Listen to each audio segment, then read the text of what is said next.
കേരളത്തിലും തമിഴ്നാട്ടിലും ഗവർണർമാരുടെ നയപ്രഖ്യാപന പ്രസംഗത്തിൽ അസാധാരണ രംഗങ്ങളാണ് ദൃശ്യമായത്.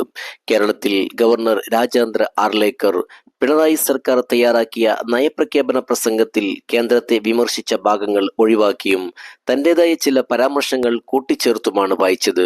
തമിഴ്നാട്ടിൽ ഗവർണർ RN രവി നയപ്രഖ്യാപന പ്രസംഗം വായിക്കാൻ കൂട്ടാക്കാതെ സഭയിൽ നിന്നും ഇറങ്ങിപ്പോവുകയായിരുന്നു.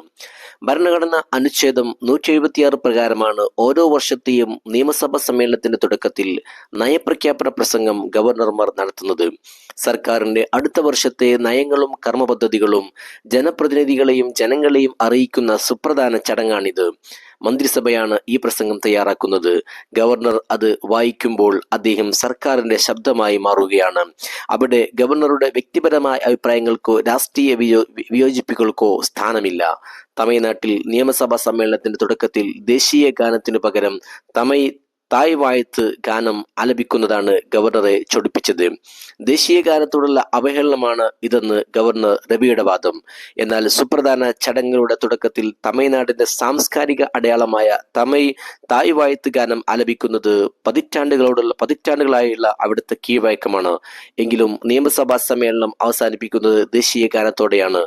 ദേശീയ ഗാനത്തെ ഇവിടെ പാടെ മാറ്റി നിർത്തുന്നില്ല. ഇതിലെവിടെയാണ് അവഹേളനം? ആണെന്ന് ഗവർണർക്ക് അഭിപ്രായമുണ്ടെങ്കിൽ നിയമസഭയെ അവഹേളിച്ചും ഭരണഘടനാപരമായ ഉത്തരവാദിത്വം നിർവഹിക്കാതെ ഇറങ്ങിപ്പോക്ക് നടത്തിയുമല്ല അതിനെതിരെ പ്രതികരിക്കേണ്ടത്.